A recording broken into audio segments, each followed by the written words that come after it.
Hi, my name is Zoe. I'm the Tipsy Psychic. Today we're going to talk about the compatibility between a Leo, Virgo, Cusp, and an Aries. This is a very fun match for you. You would definitely hit it off. You would always understand how they're feeling. You would feel more at ease and things would be more simple for you because you're already so complicated, you know? When you fight, your fights can be very dramatic. But you make up easily and you move on with your day. You both love to learn and you can talk about the future all you want, but you still keep that to yourselves. You can be very private about your love life together. You're good at doing tasks together and you're really good at being a parent. You're good at co-parenting and being parents together. But when it comes to focusing on your commitment, that's when things get rocky. You start to realize how different you actually are from one another, how opposite. You see, the Aries will begin to feel boxed in and kind of suffocated by your needs and your feelings. An Aries can see the big picture, but it may not be realistic. An Aries will be much more open and straightforward with you, but that doesn't mean they're not good at hiding things. You're both very good at keeping secrets. You're like, at some point you end up confessing, and for them they don't ever really need to confess. They don't feel the need to. They don't feel the need to tell you everything, and so you may never know what they were hiding.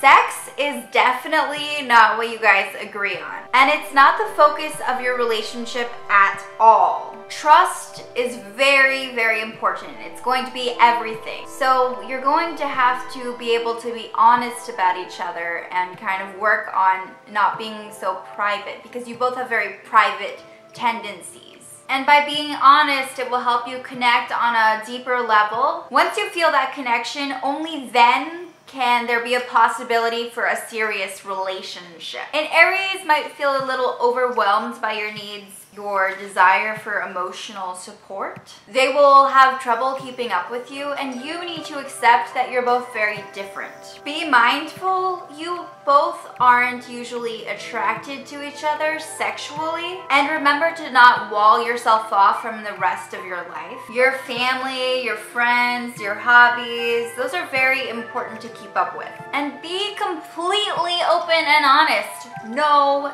secrets for this to work.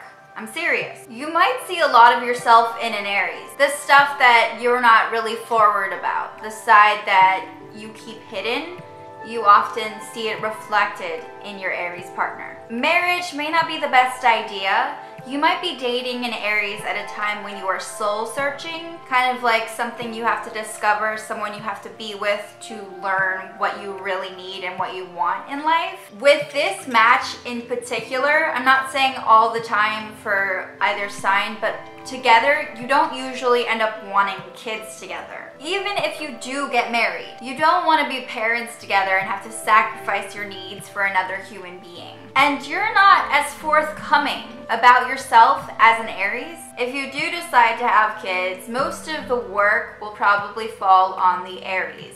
The Aries in this relationship tends to be the stay-at-home parent, and then you go out and work. You may not like your Aries' impulsiveness. You find it very unappealing, but you also admire their outgoing personality and the way they tackle things. You may envy some of the characteristics of an Aries. Like I said, you see yourself a lot in an Aries, and when you're soul searching, there are certain things you're looking for that haven't developed yet, and you kind of see them in an Aries. But you are still individuals, and you definitely don't stop caring about yourself and stop wanting to be self-sufficient. You will never be the groupie of your relationship. No matter how much an Aries needs you to need them, you're still your own person. You don't usually have the desire to be a good friend to an Aries. They like how enigmatic you are, and you really appeal to their curiosity, and you never fully give your heart to an Aries. You know deep down that people really don't fully understand you, and you know that they wouldn't be committed to you completely. A lot of your opinions of someone are in your head. To make this work, you gotta find the positive and stop looking for problems. Stay true to yourself emotionally, and make sure you focus on your life goals, not just your relationship. Aries will try to pry things out of you before you're ready. Although your friendship may not be very profound or deep, you probably should be friends, honestly, because this relationship is very rough. You always ask them to meet you halfway, and they may be fully capable of meeting you halfway, but often they don't really want to. They won't admit that, of course, but deep down, that's the case. You usually meet each other while enjoying a hobby, and you'll always get along well when it comes to this hobby. If an Aries feels the need to be selfless, they will do everything they can. And you are probably the first one to get way more infatuated with them than they are. Whenever an Aries thinks they have you figured out, you prove them wrong. And of course, they like the challenge. If you tell an Aries that you have a crush on them, or that you've liked them for a while, and they reject you, they won't make a big deal about it. They'll still respect your feelings and actually be really nice about it, even if they don't want to be with you. Your secrets are still safe with them. An Aries will motivate you and drive you. Remember, relationships take work. Don't give up. Don't be selfish. Don't be passive aggressive. Learn to share with them. Yes, so subscribe to my channel if you liked this video. It was a pleasure